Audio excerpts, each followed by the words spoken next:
Guys ഇത് ഞാൻ സൊമാറ്റോയിൽ order അടിച്ച ബിരിയാണിയാണ് ഇന്ന് 181 രൂപക്ക്. ഞാൻ ഫുള്ള് ബിരിയാണിയാണ് ഇതിനകത്ത് ഓർഡർ ചെയ്തത് സൊമാറ്റോയിൽ. 181 എനിക്ക് കാണിച്ചത്. ഇത് ലുലു മാളിന്ന് കണ്ട 181 രൂപക്ക് മേടിച്ച ബിരിയാണിയാണ്.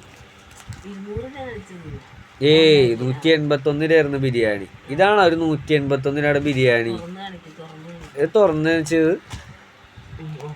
ഈ ബിരിയാണി പറഞ്ഞത് ഇത് 181 രൂപയുടെ ബിരിയാണിയാണത്. ഞാൻ എൻ്റെ വീടിൻ്റെ അത് ഹാഫ് ബിരിയാണി 181 രൂപ തന്നേക്കണ്. ഞാൻ എൻ്റെ നാട്ടിലൂടെ ഇത് 100 രൂപ ഏറ്റവും കൂടിയത്. 90 രൂപയാണ് അല്ലെങ്കിൽ ഉള്ളൂ. ഇത് എന്താ ഇതൊരു ബിരിയാണി. ഇതൊരു ബിരിയാണിയാണ്. ഇതിൻ്റെ ആ പ്ലേറ്റിൻ്റെ വെയിറ്റ് നോക്കുന്നത് നിങ്ങൾ. ഇത് കണ്ട ഒരു നുള്ള ചോറിൻ്റെ അകത്ത് ഒരു പുള്ളക്ക് കഴിക്കാനാണത്. നമ്മൾ ഈ ലുലു മാളിൽ എന്താണ് കൊമ്പുണ്ടാ. ഇതിനു മുമ്പും ഈ യൂസുഫ് അലിയുടെ അവിടുന്ന് ഒരു എത്ര 2 കിലോ 3 കിലോ ഇറച്ചി 1.5 കിലോ ഇറച്ചി മേടിച്ചാണ്. 1.5 കിലോ ഇറച്ചി മേടിച്ചിട്ട് ആ സാധനം പെരുന്നാളിനെ ഓർഡർ ചെയ്ത് രാവിലെ വന്നില്ല. അത് വൈകുന്നേരമാണ് വന്നത്.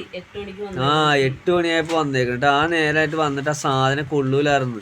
ചുമന്ന് ചോര പോലെ ഇരുന്നിട്ട് എന്താണ് വെച്ചിട്ടൊക്കെ ചീത്തയായിട്ട് പാടേനും പിടിച്ച്. ഞാൻ യൂസുഫ് അലിഖാനെ ഓർത്തിട്ട് മാത്രമേ ഞാനത് റിപ്പോർട്ട് ചെയ്യാതെ ഞാൻ യൂട്യൂബിൽ വീഡിയോ ഇടായിരുന്നു. അത് ME ലോജിസ്റ്റിക് എന്നൊരു ഗോഡൗണിൽ നിന്നാണ് ഈ സാധനം വന്നത്. ഞാൻ അത് ഓർത്തിട്ട് ഞാൻ റിപ്പോർട്ട് ചെയ്യായിരുന്നത്. കണ്ട ഇതിൽ റൈതയും കാര്യങ്ങളൊക്കെ വെച്ചിട്ടുണ്ട്. അതൊക്കെ ഓക്കെ ചെയ്തേ. കണ്ട പിക്കിളൊക്കെ വെച്ചിട്ടുണ്ട്. അതൊക്കെ സമ്മതിച്ചു. പക്ഷേ ഈ 181 രൂപയുടെ ബിരിയാണി എന്ന് പറഞ്ഞാൽ ഇങ്ങനെയാണ് ഒരു മനുഷ്യന് കൊടുക്കണത്. എന്താ പൈസക്ക് വിലയില്ലേ കാലത്ത്? എന്താ 100 രൂപക്ക് 200 രൂപക്ക് വിലയില്ലേ? ഒരു 10 രൂപ ഇല്ലെങ്കിൽ ഒരാൾ വെള്ളം തരൂല്ല.